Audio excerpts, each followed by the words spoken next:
Good afternoon, everyone. Thank you for joining us on KREM 2 News First at 4. I'm Tom Sherry. It's good to have you with us. I'm Jane McCarthy. Unfortunately, wildfire season already heating up across the West. Crews in California are on the front lines working to gain control of 6 different fires burning across the state. Whitney Ward joins us now with the details on 2 of the major fires. Whitney. Good afternoon. So at least 500 firefighters are battling the sand fire in Northern California right now. And at last check, it's already burned at least 2,200 acres. It's right near Sacramento. Now, this is not the biggest wildfire so far this season, but fire crews say that at least 300 homes are under evacuation at this time. As a precaution, utility company PG&E cut power to more than 20,000 customers in the area. The company has been under intense pressure after their own power lines caused last year's historic campfire, which killed more than 80 people. Most of the power has since been restored. As of right now, the sand fire is just 20% contained.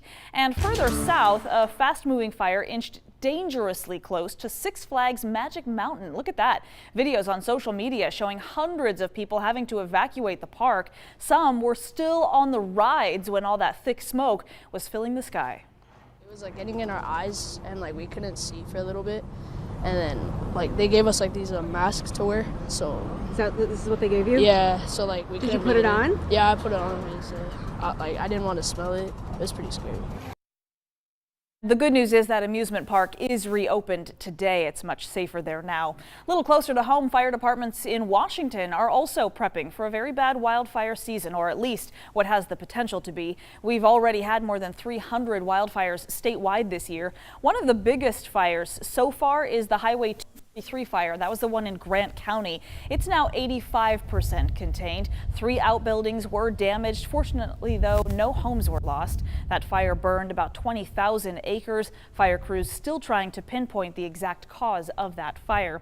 The biggest threat that we are seeing all across the board, of course, is heat. Parts of California are expected to reach triple digits this week. Spokane could see its first 90-degree day on Thursday. With all of that in mind, DNR wanting everyone to be cautious when outdoors. Tom, Jane.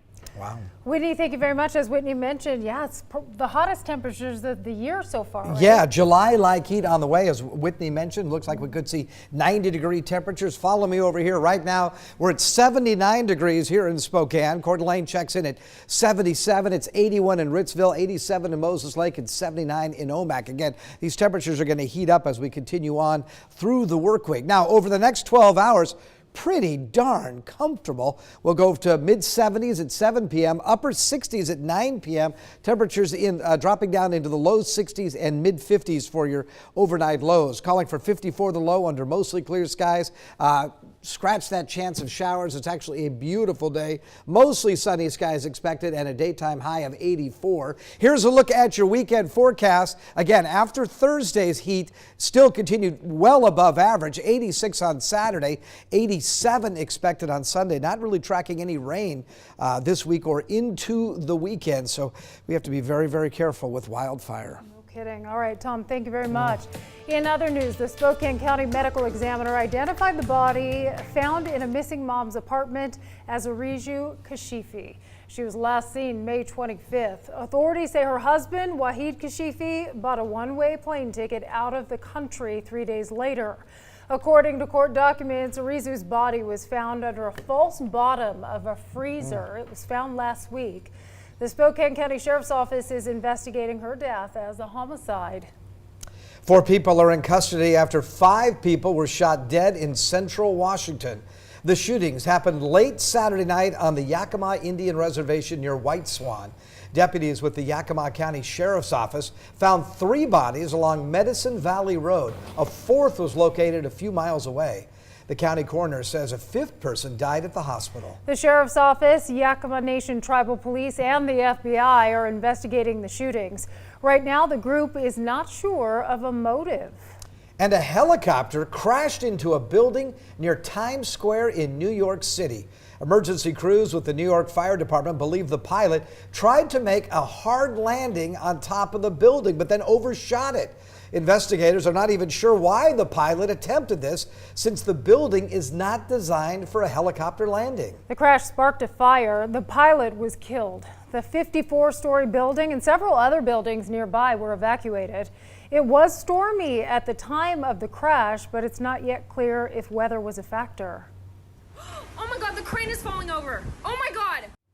Well, it took just seconds for a construction crane in downtown Dallas to collapse.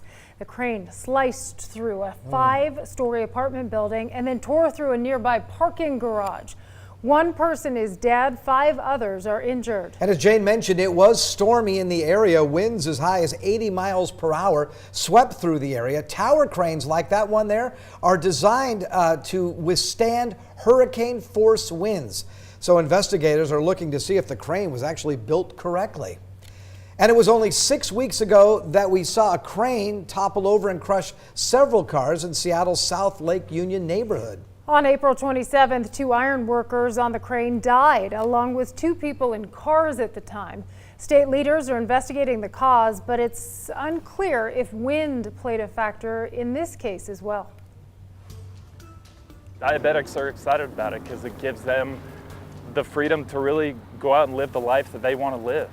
So imagine having to monitor your health every second of every day. A lot of people do. People living with diabetes, for them it's a constant struggle. So one Spokane EMT has developed a new product to try and make it easier to manage diabetes. KREM 2's Nicole Hernandez shows us how it works.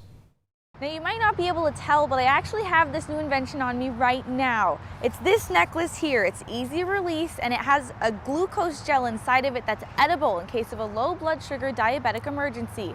I was able to speak with EMT Chris Maynard about why it was so important for him to create this necklace. As a longtime diabetic, The easiest way to explain it is it's almost like an intoxication, whether it's a sweat that comes on, whether it's forgetfulness, whether it's a blank stare.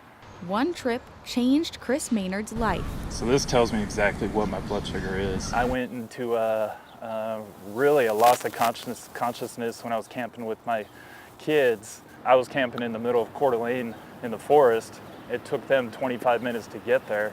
25 minutes of worrying for Maynard's family. I don't like the added stress that I give to them, but I think this product gives them comfort just as much as it does to me. It's ripped off, it's uncapped, and now I can just